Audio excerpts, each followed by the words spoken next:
Good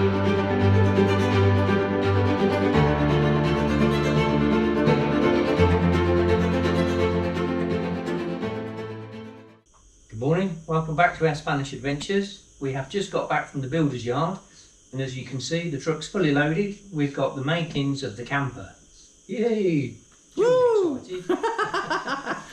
A bit of wood on top, but that's just for me to make a table. I'm going to make a temporary table and put it out on the front to work on. I also have the bench at the back here, which I should move down to one side. But basically, just quickie today, I've got some galvanised steel, I've got some insulation. On the floor here I've got some more steel, some aluminium section, and on the back wall here we picked up a couple of days ago some 5mm ply. So that's basically the construction. I'll just quickly show you how I'm going to assemble it. So this is it, it's 40mm thick, so we have the insulation there, plywood both sides, the galvanised framework, poor man's fiberglass on top, and then the aluminium trim. It's very light. The plan is to be able to build this camper weight-wise excuse me, for about 230-240 kg. That's not with everything in it, that's just the shell. But it's a wedge camper and it's full size, it's a full bed camper. It's not just a cap that goes on the top. So pretty ambitious with the weight, I think, and also cost. I'm going to try and build it for less than 10,000 euros.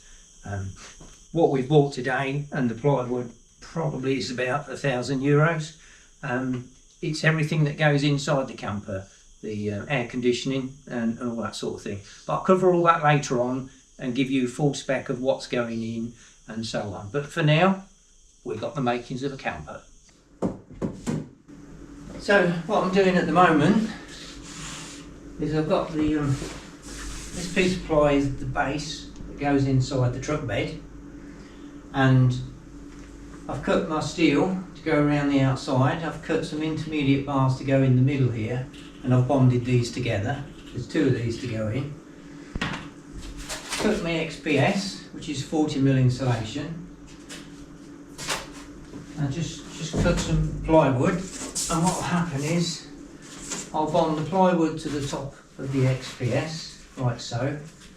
And the plywood is 3mm all the way around, 3mm bigger than the XPS. And so that creates a lip, and that's because when you look down this channel, there's a recess in here.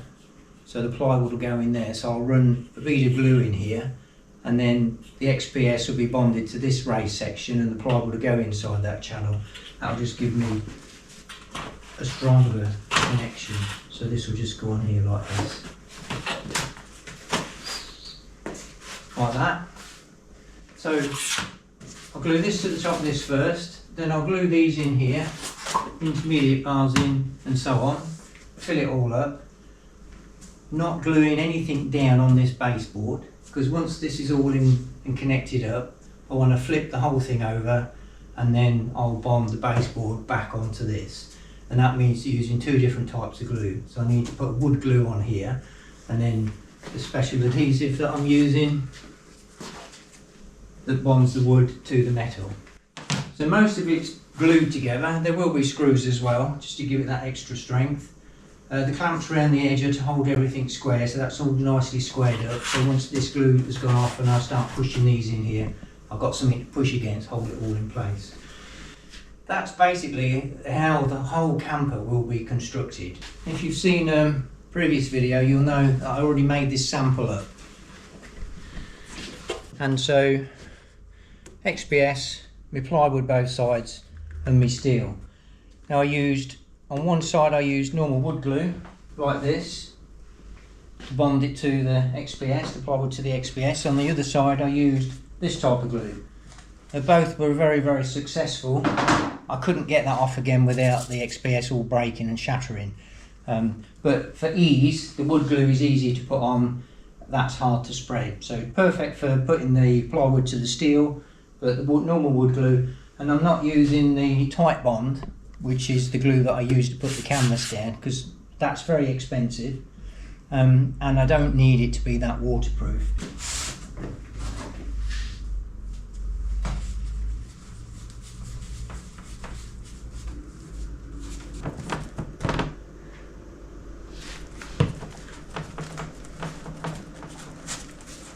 And the other good thing about this is just the normal wood glue, so it's got no smell to it. It's got a little bit of smell, but I like the smell. You like the smell, do you? Yeah. Reminds me of school. Art room at school, yeah. So just making sure that these edges get a bit extra on.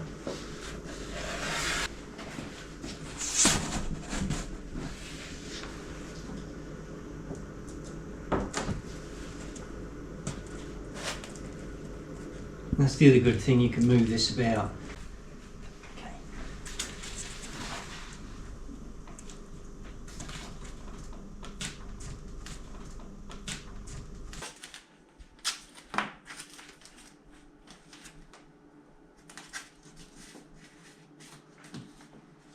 Good morning. So this morning I thought I would show you a few of the drawings that I've been working on. The idea of building this Overland camper has been in our minds now for well over 12 months. So in the evenings I've sat, drawn, designed, planned, and I only want to make this thing once and I need to get it correct. So there's, as you see from the drawings, lots of different ideas, different methods of construction. Like these in particular here, there's steel, a 15 by 20 box section. This one I was using aluminium box section, all different sorts of material. And obviously went on the internet and looked. Most people were building these Overland campers out of 18mm plywood. That's too heavy. We've only got a small truck, it's not an American truck. It's just too heavy. When I calculated, it's just ridiculous. So I went down from 18mm plywood to a 10mm plywood, calculated the weight on that, still it's too heavy. Put a steel construction in there, yeah. So that's where I came up with this idea. But all of those drawings are pretty much defunct because I changed the method of construction. Size and everything like that is very similar, but other than that. So I'll clear all this away and I'll show you where I'm at this stage. So I even went as far as making a cardboard model. As you can see from the model, we've decided to go for the wedge shape. I went through all the different scenarios of a full lift, of a semi-wedge lift, all sorts, but this was the design we've decided to go with. Now, on paper it looks something like that, which is showing you the steel reinforcing and everything. The model's slightly different now because I've decided to slope the back end a little bit. Now, one of the reasons we went for the space cab, Isuzu space cab, was so we got the extra bed length. But I'm also going to hang the camper out the back of the truck. So this is slightly incorrect now because there will be an angle that comes up here and the camper will come up there. So I gain approximately another foot in length, which is important because we wanted, look, Jill's decorated it. We wanted a king size bed, which is very important. And when the bed's pulled out, it comes out to about here. Because I've added an extra foot here, gives us that little bit of extra space, if you can just see, in here to get off the bed and to get down. The bedroom's going to be. Okay. You knocked the microwave over, Jill. No. So one of the most important things for us, it's easy to show you on this model actually, is that we don't want to have to, when we get in, duck under the head of the door. So normally it's fixed here and you have to duck to get in there. We're getting old, we don't want to have to do that. So I'm going to build it without the head on the doorway. So hopefully that will come up when the roof is elevated. The top part of that door, Jules, take this down, will lift up like that, and this section of the door will be a side opening door like this, and the bottom section will drop down like this, and that's how we'll get in. The bottom door will have built-in steps to climb, so no ducking. Perfect for old people.